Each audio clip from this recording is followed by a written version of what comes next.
Harbour.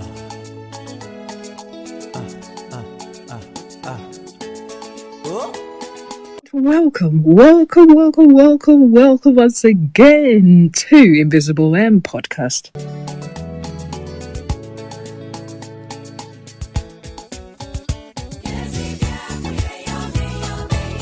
This is Season 2, Episode 2.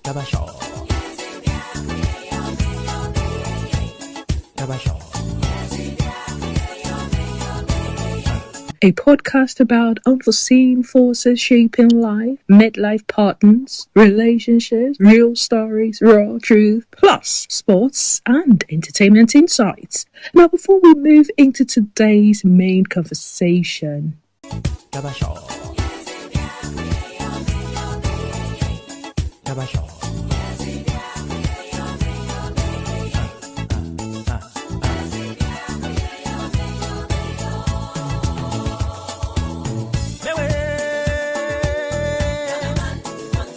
we begin with a moment that has captured attention across the continents. You know what I mean. If you've been following my podcast, you know football. Football, once again, reminded us how sports reflect emotions, identity, and power. Football has that rare ability to reflect society's dynamics. It speaks to identity, emotion, collective dreams, personal discipline, and national pride all at once. A single match can energize a whole nation and expose deep currents of hope and frustration in equal measure. What happens on the football pitch often mirrors what happens in the larger arenas of life and business. Manchester United, my favourite. Well, Manchester United continued their recent upturn under interim boss Michael Carrick with a dramatic 3-2 win away at Arsenal. So, trailing early, United fought back through goals from Brian Mathieu and Patrick Dogu before Matheus Cunha struck on 87th minute winner at the Emirates Stadium, handing Arsenal their first home defeat. Oh dear. Oh, I'm sorry about that. I'm just excited. I don't know why. I'm sure you know why. Alright, so what was I even saying? Yeah, we're talking about the 3-2. Arsenal, I'm sorry, Arsenal. I love you, Arsenal. Well, not as much as Manchester United. But all I'm trying to say is, this season has been quite interesting. Do you know why? Because I feel like it marks Carrick's second straight major victory. That's kind of building momentum after that 2-0 win against Manchester City. Now, in squad news, veteran midfielder Casemiro is set to leave Old Trafford at the end of 2025-2026 season when his contract expires. Let's move to African World Cup qualifiers. Now, in the 2026 FIFA World Cup African qualifying campaign, I feel like Ghana has been strong in Group 1, tapping the group and pressing towards qualification with convincing results in recent matches, including the dominant performance over Madagascar earlier in the cycle. The Black Stars are kind of firmly placed at the summit of their group as the road to North America continues. I'm really, really happy about that. Now, yes, that is for the football news. But I just want you to know that reflection brings us directly into what I'm about to talk about today. Real conversation. Now, remember in episode 1 of this season that was titled Rebuilding Ghana from Scratch. I do hope that if you've not listened to that, you may want to go back to that. That would help you follow this particular episode. But in that episode, we looked at Ghana's potentials through the lens of clarity, I would say, and also trade, as well as smart economic strategy.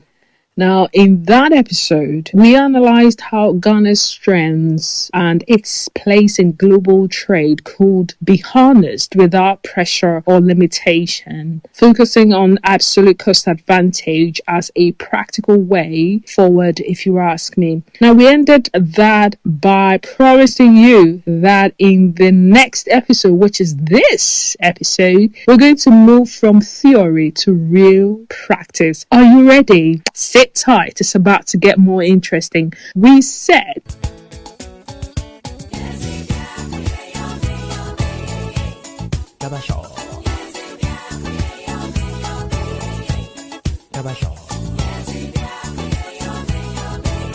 remember, we said that we will talk about how individuals and businesses can import goods from China to Ghana in a way that is both effective and cost efficient. Now, really to bridge that theory with practice, I want to start with an example you have likely seen or maybe heard about. It's like an example that illustrates not just manufacturing, but modern global production systems in action, systems that have been in place over decades.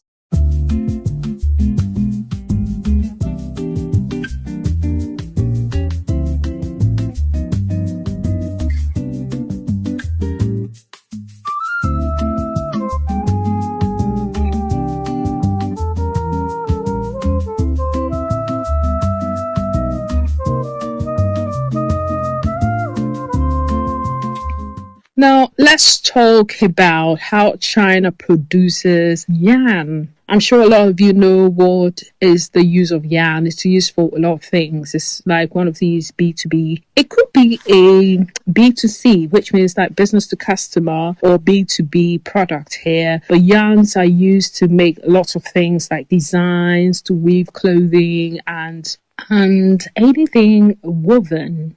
Now we're going to really talk about how China produces yarn so efficiently using modern automations and robotics. Now, in many Chinese factories, the yarn production process is highly automated. And I'm going to show you a video of that in a brief moment. Robots and automated machinery handle tasks such as maybe material feeding, fiber alignment, precision, winding, and quality inspection.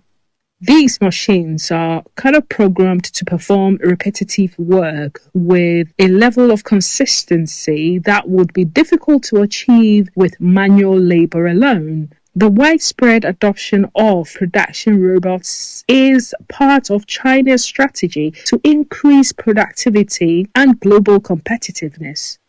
According to International Federation of Robotics World, that is 2025. I read this recently, but it was written in 2025. It mentioned that China accounted for about 54% of all industrial robots installations worldwide. That was like in the article, that was about 2024. They had more than 2 million industrial robots that were operating in factories. And so, yes, I also saw this also in IFR press release as well. It is important here. It is important to understand something crucial here. Robots, I repeat, robots have not replaced humans. Rather, they have changed the kind of work humans do. I'll explain that. Every robot you see on a factory floor exists because humans designed it. Humans programmed it, and humans maintained it. Like mechanical engineers, they design the robot structures and motion paths using computer-aided design tools. Electrical engineers design the power systems, sensors, and electronic controls. Software engineers write and refine the code that tells the robot how to move. when to grip, how to sense its environments, and how to interact with other machines. Even the raw materials that robots are made from, like I'm talking about steel, copper, silicon chips, microcontrollers, and stuff like that, are all produced by humans. Or I would say they are products of human-driven supply chains. So really, robot hasn't replaced humans at all. Well, once robots are installed, humans remain essential. Industrial robots still need humans to program them, to calibrate them, to inspect them, to troubleshoot them, and to maintain them. Electricians and automation technicians regularly service motors, replace worn parts, update software, retrain sensors, and ensure that systems operate safely. Without these human roles, even the most advanced production line would grind to a halt. It will not work. This is not speculative. Studies on industrial robots deployments and automation show that although robots handle many tasks, they require high-skilled human support to function and integrate into a factory's workload. Now, in fact, if you ask me, global industrial robots, like I'm talking about the robots installations, have doubled according to IFR press release. It has doubled over the past decade, while demand for skilled technicians and programmers grew alongside that. If you ask me, what robots have done is to speed up work and allow factories to produce more goods to satisfy a growing global population.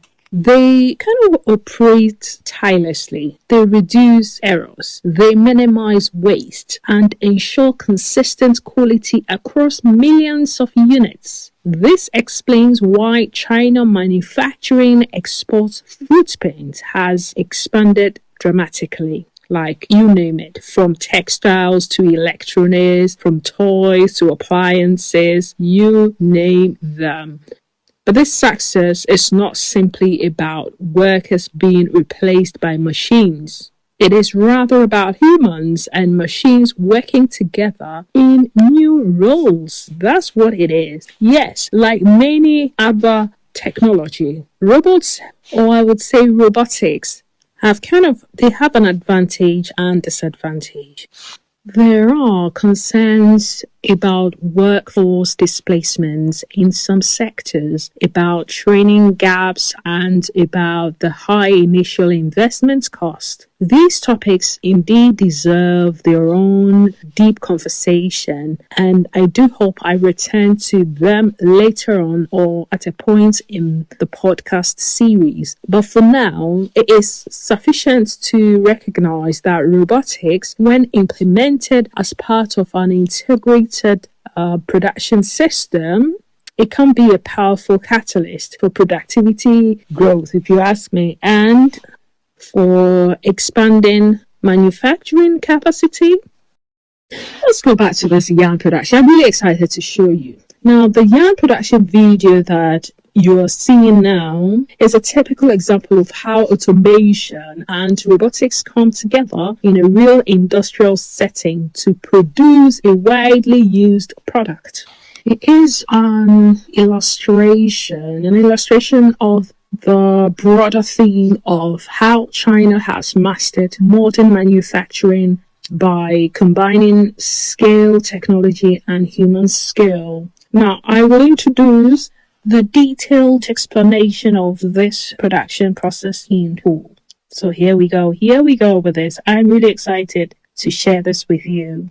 So I'm going to start from it looks like the material they're using for the yarn production here seems to be banana stem or perhaps plantain stem. From this stem all the way down to industrial fiber. So I'm going to show you the inside of a hidden manufacturing world. When most people look at a banana plant, they see fruits, leaves, and something that looks like a thick trunk.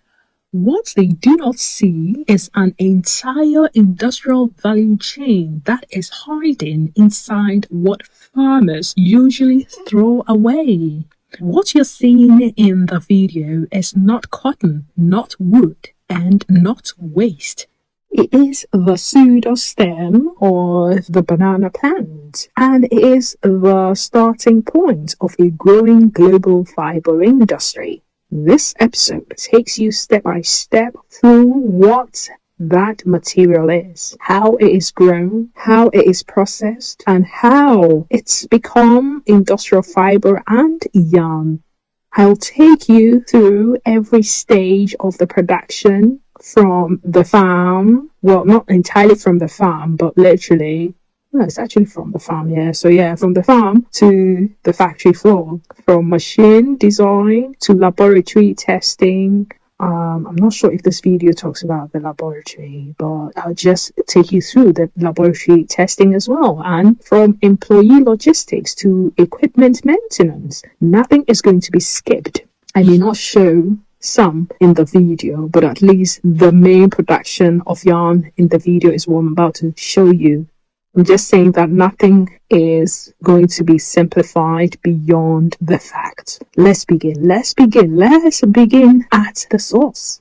A banana plant is not a tree. Botanically, it is a giant herb. What looks like a trunk is actually a pseudostem made of tightly packed leaf sheaths. This pseudostem grows from an underground corm and supports the leaves and then fruits above the ground. Each pseudostem produces roots only once. After the banana bunch is harvested, the pseudostem is cut down to allow a new shoot to grow. For decades, these pseudostems were let rot in the fields. But now, in fact, I'm talking about as at 2026, they are increasingly treated as industrial raw material.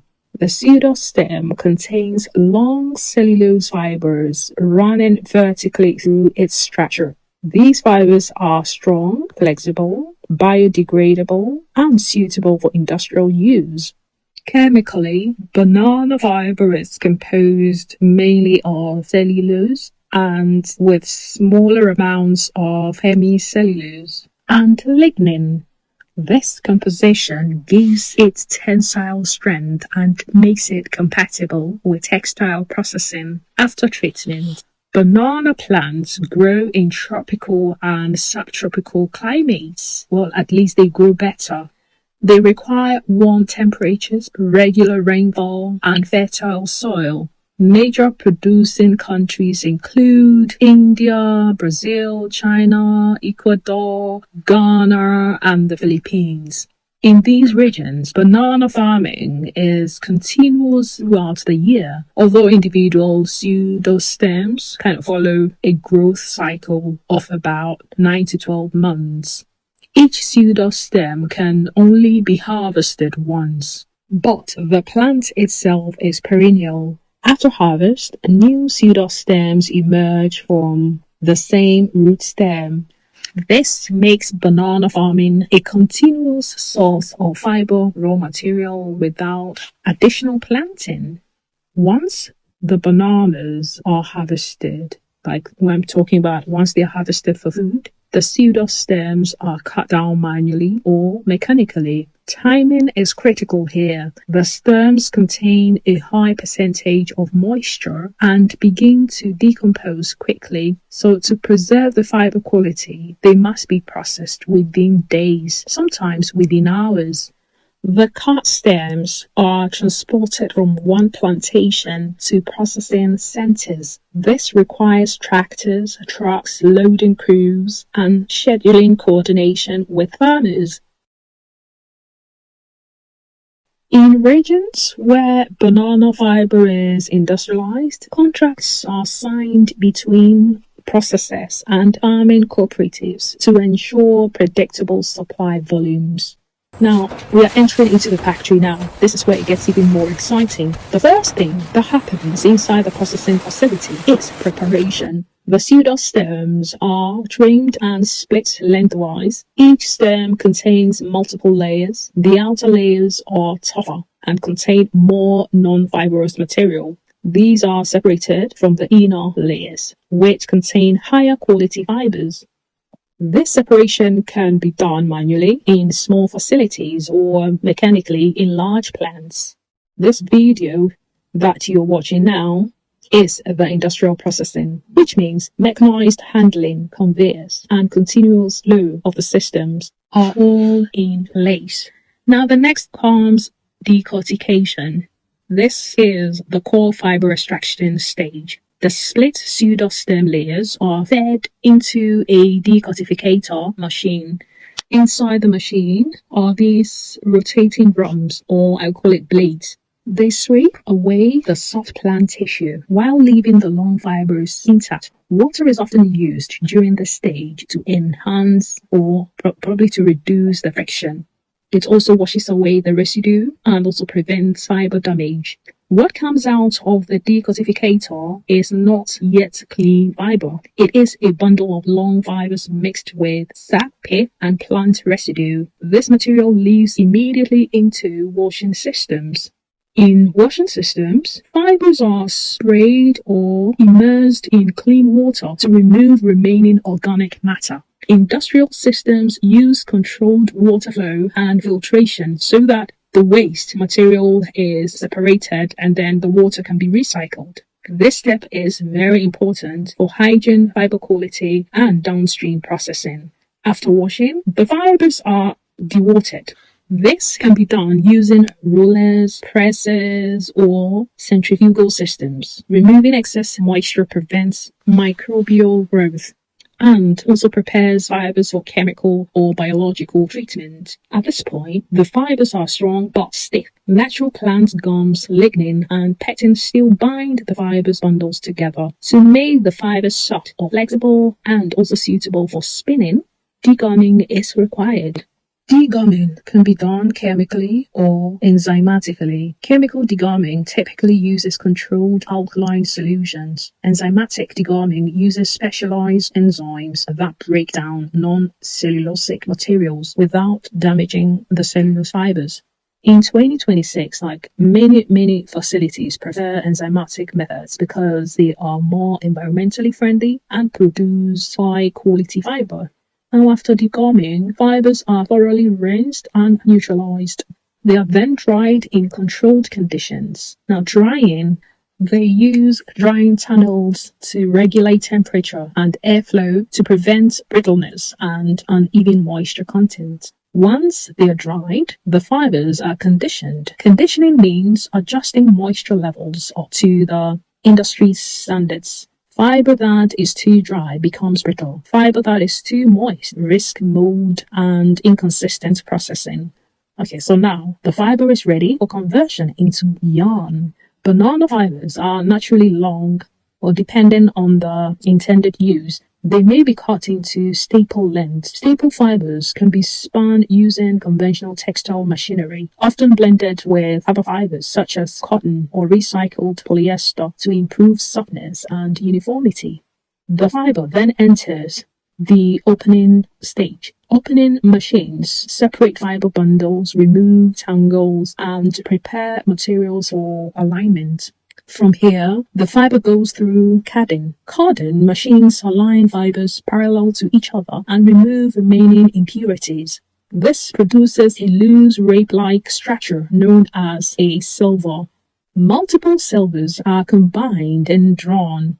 Now, drawing equalizes thickness and improves fiber alignment. Sensors continually monitor mass variations and adjustments, drafting ratios automatically. Next is roving. Roving adds a small amount of twist to the fibers and winds them onto bobbins. This prepares the materials for final spinning. Spinning is where fiber becomes yarn. Spinning machines stretch the roving and insert controlled twist. The amount of twist determines the strength and texture of the final yarn. The yarn is wound onto cones or spools ready for use or for sale. Now, throughout this process, quality control is constant. Modern facilities have laboratories on site. These labs test fiber length, tensile strength, moisture content, and uniformity. Microscopy is used to detect contamination in the process. And then chemical tests are also used to verify that degumming was effective and safe. None of these work without people, by the way, just to remind you. A banana fiber factory operates with multiple teams. Machines operators oversee equipment and monitor control panels. Maintenance engineers inspect mechanical parts, replace worn blades, calibrate sensors, and diagnose software issues. Quality technicians collect sample and run lab tests. Logistics staff manage inbound stems and outbound yarn shipment. Safety officers ensure compliance with chemical handling and machinery regulations. Employee logistics are a major operational requirement. Workers often operate in shifts. Remember, His Excellency Mahama's 24-hour economy? We will be running shifts. So especially in facilities running continuously or running continuous productions, shifts are important.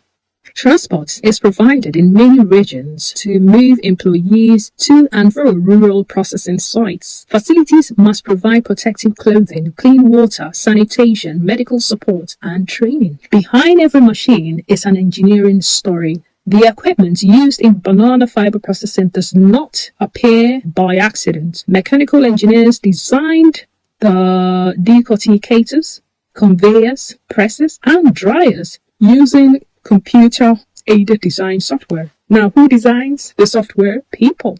They simulate load, stress, blade wear, and vibration. Electrical engineers design motor systems and power distribution. Automation engineers program programmable logic controllers that regulate speed, pressure, and safety shutdowns.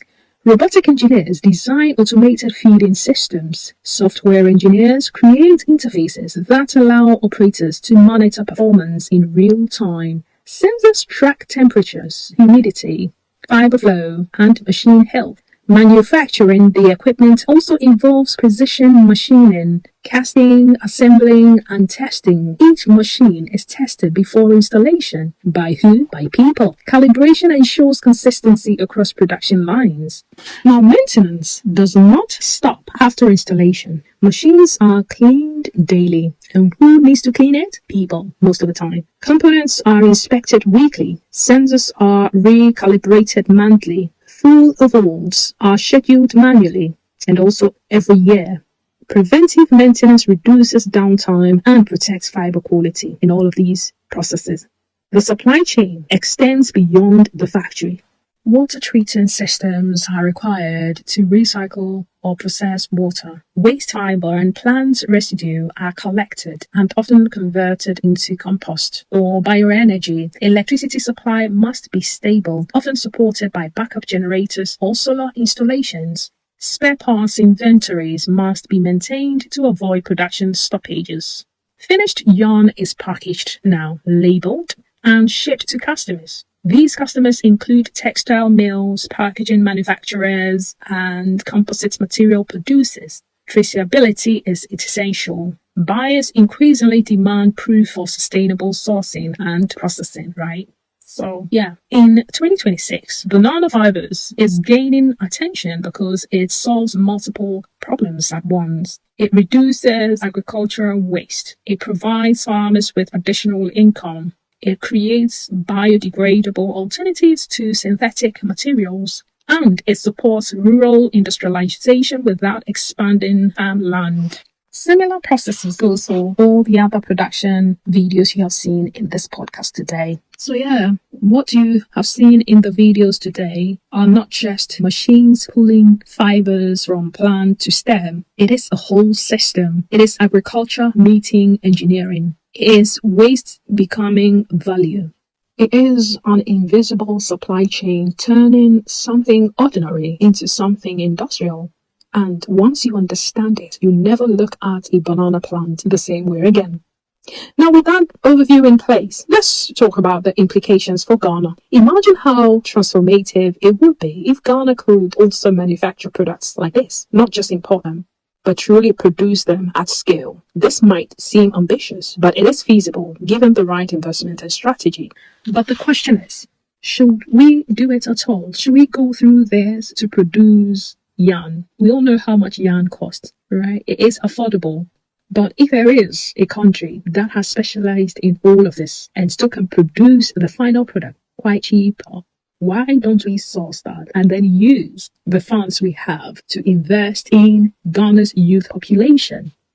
Now, if you ask me, one of the greatest assets that Ghana has today is its youth population. Yeah, Ghana has a large proportion of young people, like I said in my previous episode. Young people are flexible learners. They adapt easily to new technologies and are capable of acquiring the skills needed for modern Ghana. And we can use what we have to train Ghana's youth in, for example, foundational digital and technical skills, such as programming, mechanical engineering. I'm sure a lot of them are already in place, but I'm talking about something like vocational or training centers. So they could go into programming, mechanical designs, industrial automation, like mechatronics, electrical installation, robotic maintenance, quality control, and computer-aided design. Like a generation of skilled workers will emerge who can operate and maintain and even in the process innovate industrial processes for countries. I know we already have some Ghanaians who have invented a lot of things that is used all over the world today. Even the internet that I'm talking on right now, the fiber optic, was enhanced or improved by a Ghanaian, the late Dr. Mensah. Without him, today's internet perhaps may not have been working.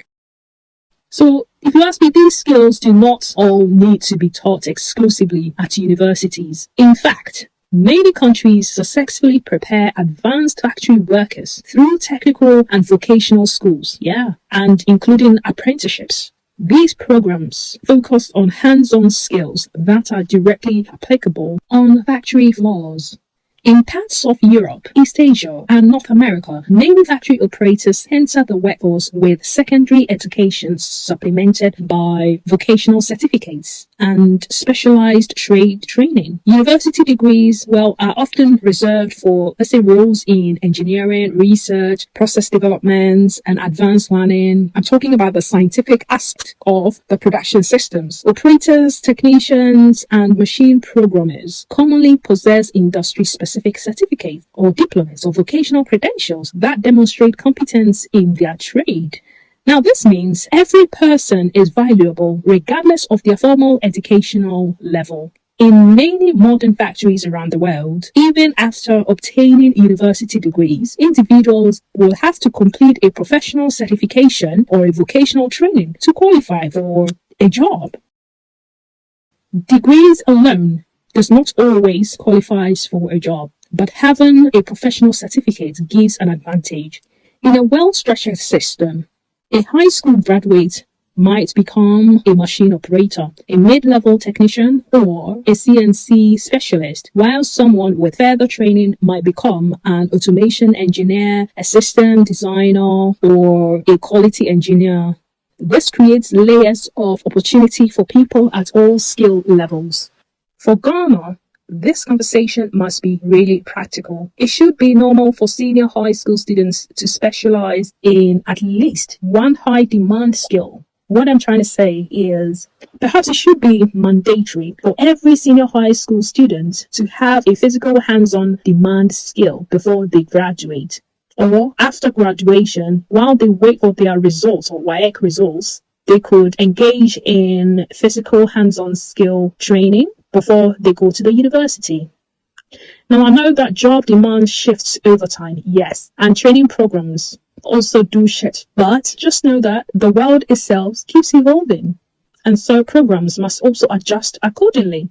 But then some skills such as electrical work, mechanical maintenance, industrial programming, quality assurance, and automation system operations cannot tend to have relevance for a longer period of time, let's say from 5 to 10 years or even more. And so this means that investors in education or investors in vocational training can focus on these areas so that they can gain their profits or benefit before changing to adjust to current trends, if you know what I mean. So yeah, it may be tricky to implement, but it requires planning, focus, collaboration between governments, educators, and industry. And simply put, it is doable, to be honest. It is really doable and already been done successfully in other parts of the world.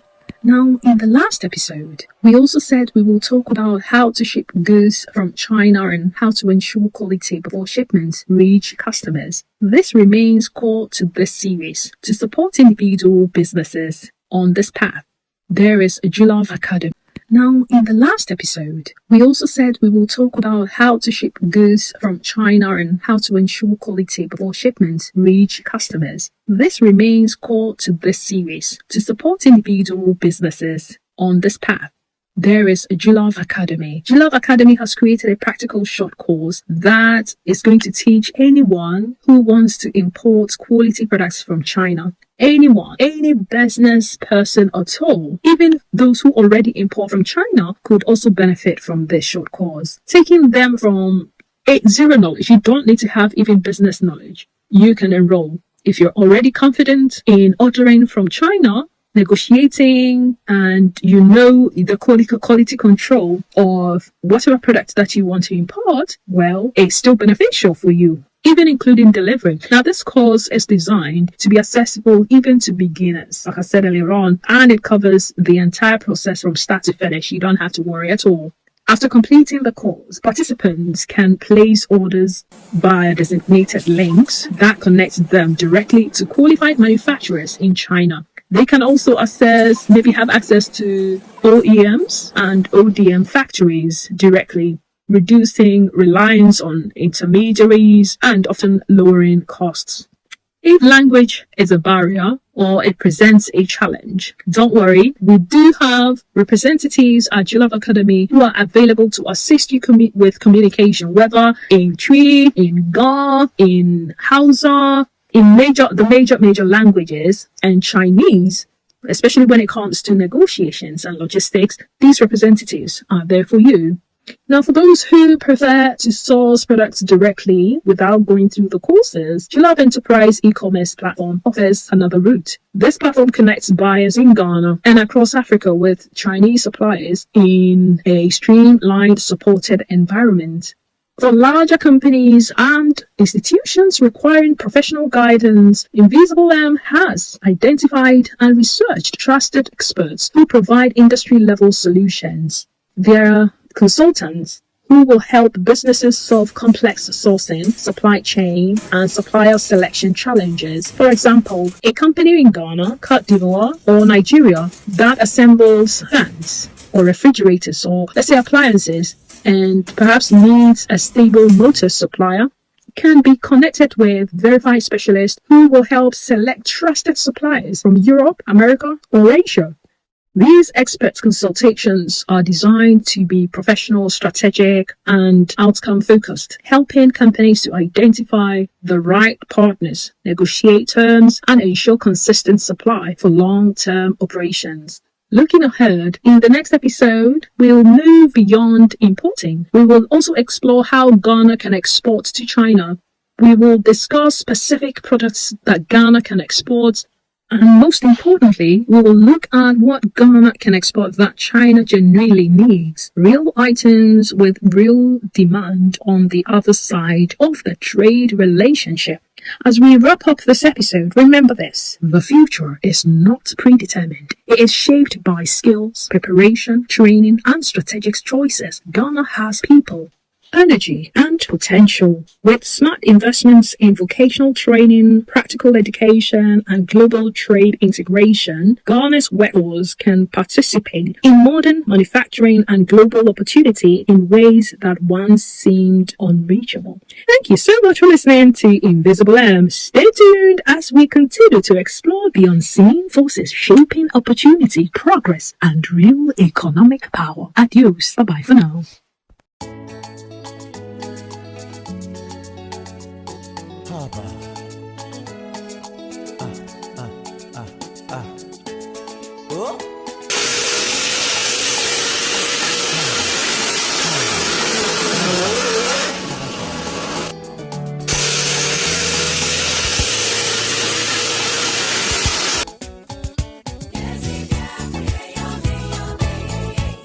Tabashaw. Tabashaw.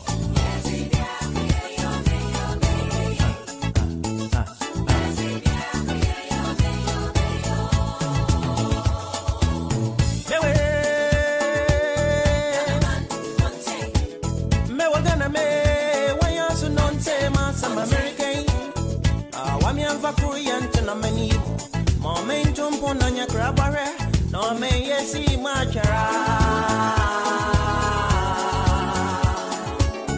yesi macharo mewo viti tanya fawudi yesi mi atu me yendu baby mewo biare yota na wana kumam mogo pado yamba pesa men kuminyanka hu etim na kaminyi na yamfanka hu yamba jentum yanju no vi entem ha kura kura na me yesi machara yesi macharo obiara mbrana o ma yamfa obiara mbrana o ma yamfa na ne nya me bwa hen yamfa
American